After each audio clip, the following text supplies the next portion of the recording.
So of course, the main thing you're going to need for any leftover recipe is the leftover Sunday roast. This is a leg of lamb now. You may choose to cut it off a bone. I like to slow cook it with the bone on. It adds more flavour. But I have had to trim the bone. I have a small hacksaw that I use as a bone saw only. But feel free, just peel the meat off the bone. And what I'm going to do, there's any leftover gravy is actually on there. There we go, that's beautiful. We're going to do that. And then it sounds really daft, but all we're going to do, we're going to top it up with water, okay? And to that water, we're just going to add a little bit more, because why not? You can't have enough stock. So we're going to actually add as well some more lamb stock to that. I just use these simple things, these Knorr jellies. They're really good, really actually are very delicious. So those are the Knorr, oh, where's my camera? There we go, the Knorr lamb stock. They're like little jellies, they're beautiful. And that goes for the beef and the chicken as well. So all I'm going to do now, that's it. I'm going to do that, nice and easy.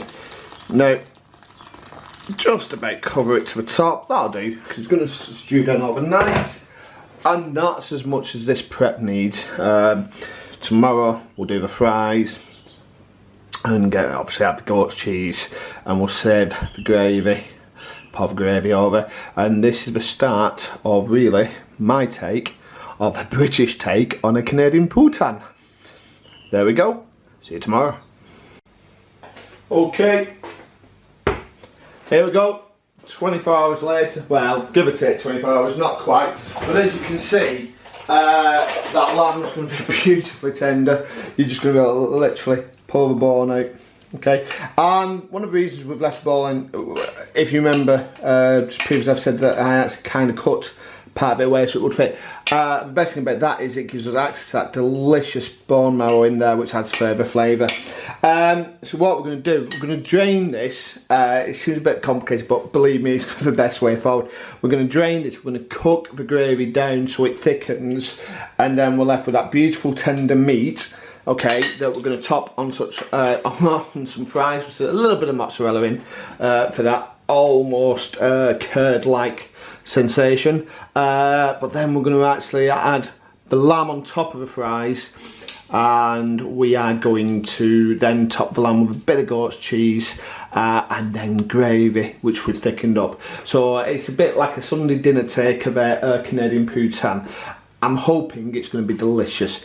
We're going to add the mint sauce to it, but I suppose you could add chopped mint leaves. But believe it or not, if you haven't already, lamb, goat's cheese and mint work beautifully together. The only reason I've not put mint in the gravy is because my children don't particularly like it. So I'd rather give them something that they're going to be able to enjoy, and that we could add the mint sauce in moderation.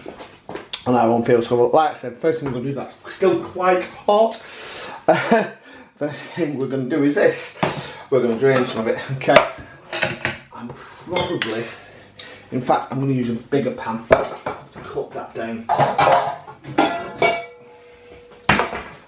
So it's not a lot of it's not really a lot of cooking, but that little bit on, that little bit of additional preparation lifts the dish rather than just literally throwing it on there. So I'm just going to leave that in there, okay. But as you can see, if I move that over, okay, so I'm just going to put that on the hob and let that start cooking down beautifully, okay. But this is just going to literally pull straight out. There you go. No need for fighting the day before, okay. I'm going to root through because there are little bits and pieces of bone, okay, and that's, maybe suck a bit of bone marrow out. It doesn't sound classy, but that's what it is, and that's what you do with bone marrow. It's absolutely delicious. I'm just going to go through it, make sure I've got all, that knuckle off, and the rest of the bones. Okay, that's all gone. And the only reason I'm leaving a little bit of fluid in there, because I'm going to stick this back on the slow cooker so it stays, okay, a little bit of bone there, nope, there we are, so it stays moist and doesn't dry out throughout. So that can go back on low until we're ready to use it.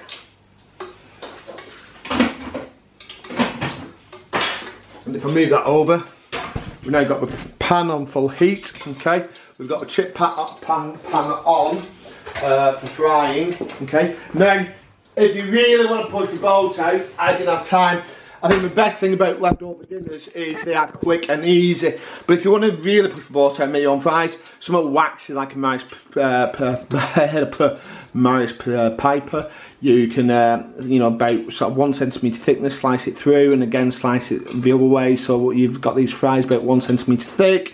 Blanch them for about 2 minutes in boiling water with lots of salt and lots of vinegar in that water, and then fry them on a low heat until they start crisp. Refrigerate them, and then when you need them later on in the day and they're cold, shove them back in the fryer at sort of 300 degrees, 300 Fahrenheit, I think, no, I don't know, 180 degrees C, so high heat, and deep fry them, and you'll have that beautifully crisp, fluffy French fry. But we are using frozen today. The idea of this is that it was quick and easy, and you know, honestly, you spent all day on a Sunday dinner, you don't really want to be cooking the next day neither. So here we go, I'm going to leave that there. I'm going to come back to you when it's thinned down, thickened up and reduced. Okay, now obviously that gravy is still quite thin, as you can see. Now I don't want to over reduce it, because with all the seasoning that was on the lamb and the gravy, what's going to happen is that's going to get very salty if we over reduce. So rather than waiting for that to thicken up, what I'm actually going to do now, because we have reduced it by about 1/3, 2/3 maybe, what I'm going to do is I'm going to thicken it up with a corn flour slurry. Now that's literally just 1:1 corn flour and water, cold water. So we're just going to add that, okay?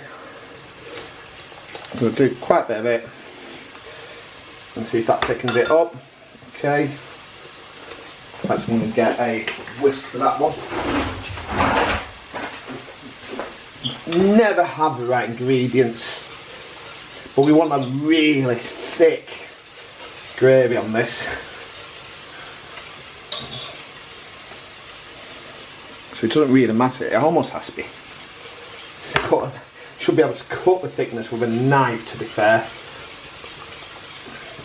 because that's kind of the gravy we have on a poutine, or even when we're having chips and gravy up north. I know it's a very much a northern thing, chips and gravy, but yeah, so we're going to thicken that up, and if we need a bit more in there, we're going to a bit more, probably not. I'd imagine that by the time this is thickened up, we have a beautiful, and I can, funnily enough, I can feel the thickness in that now. So I am just going to let that cook down a couple of minutes while the chips, sorry, fries, not chips, while the fries cook. Look at that, beautiful. So it's, you know, when it's sticking to the back of a spoon, I don't know if you can see that, but when it's sticking to the back of the spoon, you know, you've got that thickness. Oh, that is beautiful. Something about proper gravy made from proper stock. So comforting, you know, you can almost drink it. Right, so we're just going to let that simmer down a bit more, wait for the fries to finish off, and then we're ready to plate.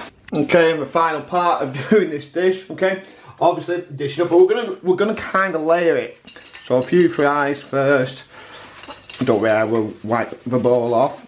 Let's get some fries on there first. Okay, a bit of salt. I'm not going to actually add salt actually, because there's plenty of salt in the gravy on the lamb. Okay, so I'm going to just tear up some mozzarella. Now, mozzarella and goat's cheese in one dish, you might turn your nose up at it. You might even turn your nose up at the goat's cheese on this, but like I said, it does work. The goat's cheese and the lamb work absolutely fantastic. So that's my sort of base of my fries. I'm going to add the rest of my fries. Okay, nice. I'm going to give the bowl a little bit of a clean off. Oh, that flour should drain a bit better, I suppose. Okay. Now you can do healthy versions of this. You can make your own fries, like I said, or you could air fry them. Okay, it really doesn't matter. It's for flavour as usual. Okay. So now we've got that. Topping it with lots, you know, generous selection of a generous selection of the lamb. Okay, generous selection of lamb. And then what I'm going to do, okay, now you have to be quick with goat's cheese because it goes warm and soft very, very quickly, but I've just made some little chunks, or tried to make some chunks of goat's cheese. And like I say, it does get sticky very fast if you're not quick, so you have to be very quick with goat's cheese, okay? So I'm going to just litter that on like that, okay? Oh, that's fine, okay? And then obviously, on top of that, of what I call the Sunday dinner poutine, okay, is we need a generous selection of that gravy. Look at that, absolutely beautiful. Okay, I think it needs a bit more, to be fair.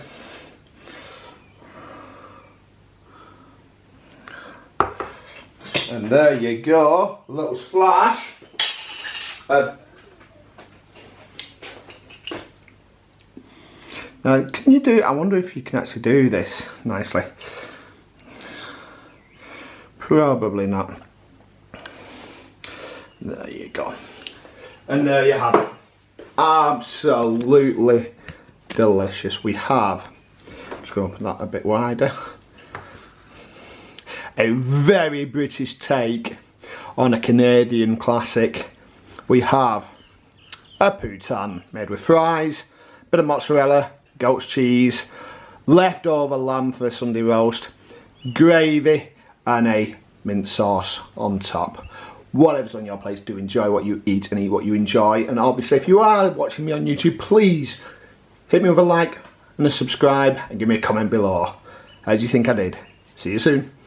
As usual, don't forget, wherever or whenever you are viewing this video, please give it a thumbs up, share and subscribe.